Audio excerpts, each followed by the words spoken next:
Hoje a nossa conversa para o YouTube e no Vidas Alternativas vai ser com um conhecido cantor de intervenção de há muitos anos. Toda a gente que esteve no 25 de Abril se lembra certamente dele, e estou a referir-me ao José Mário Branco. José Mário Branco veio aqui a estas conversas, a estas tertúlias, a prestar o seu testemunho, e nós aproveitámos a sua presença para lhe roubarmos uma entrevista. Obrigado, José Mário Branco, por se deixar roubar aqui nestas condições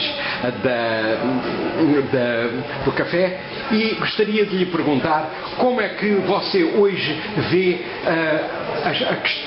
a situação em Portugal e designadamente no plano cultural.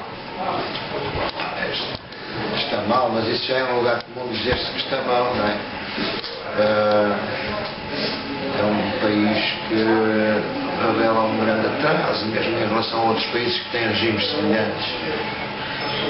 Porque talvez tenha havido no nosso país um atraso que já não é de agora, que é secular, e portanto a própria classe dominante é uma classe muito foleira, uma classe nova rica em geral, e portanto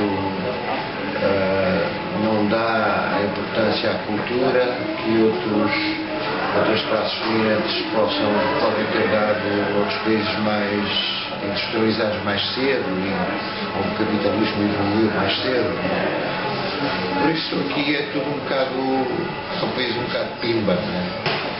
E num país pimba os criadores têm sempre dificuldade em sobreviver.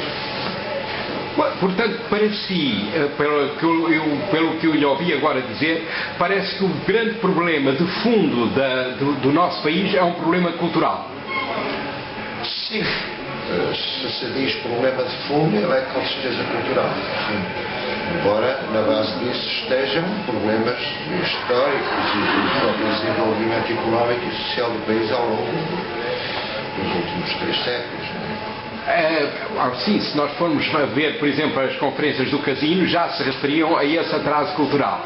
Mas se ultrapassarmos as conferências do Casino e pensarmos que outros países europeus que entraram, por exemplo, para a Comunidade Europeia quase ao mesmo tempo que nós, e que tinham também os mesmos atadismos, como por exemplo a Espanha, e já conseguiram avançar tanto, nós temos de perguntar-nos a nós próprios, ou uns aos outros, o que é que está mal. Mas a Espanha teve uma burguesia desenvolvida muito mais cedo, não é? A Catalunha e o País Basco são das regiões industriais mais antigas, católicas do que outra coisa.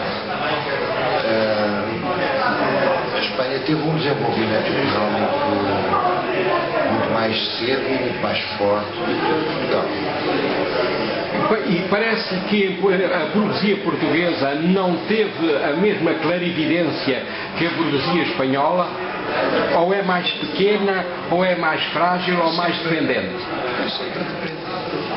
Parece que a burguesia espanhola, designadamente a da Catalunha e do País Basco, comparativamente com a burguesia portuguesa, foram mais inteligentes, mais produtivas, mais abertas à modernidade do que no caso da nossa burguesia portuguesa, que foi sempre frágil e dependente do Estado. Foi sempre frágil, dependente do Estado, e foi sempre bastante parasitária. A própria história dos nossos descobrimentos mostra que no auge do poderio colonial e mercantil dos portugueses, as riquezas, na sua maior parte, não ficavam no país, não serviram para a acumulação capitalista do país. Transitavam rapidamente para o norte da Europa, essencialmente para a Inglaterra e para a Flandres, e portanto essa acumulação aqui não se deu. Portanto, a classe burguesa que depois acedeu ao poder com o liberalismo, o republicanismo, era uma classe com pouco capital, muito dependente, não é? E depois o salazarismo veio ainda fazer estagnar isso durante mais de meio século. Mas agora a democracia, depois do 25 de Abril, parecia que estava a abrir portas ao futuro. E a partir de uma certa altura tem-se a sensação que houve uma espécie de travagem ou de derrapagem. Há uma célebre frase do Guterres que disse, quando abandonou o poder, agora veio o pântano. Sim, é possível. Agora também acho que a situação mundial e a situação do capitalismo hoje não é o que era já nessa altura.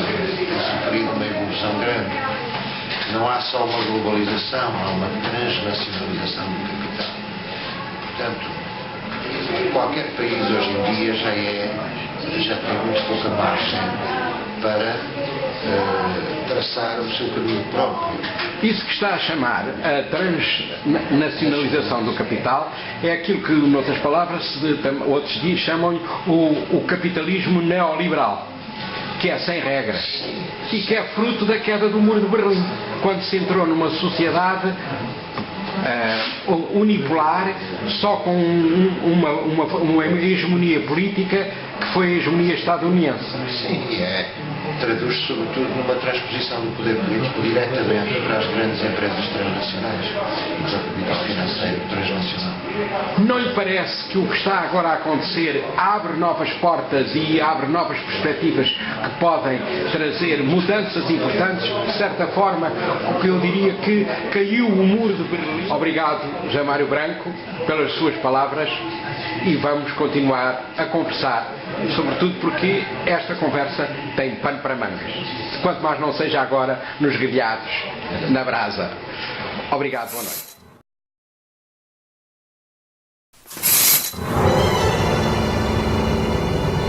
www.vidasalternativas.eu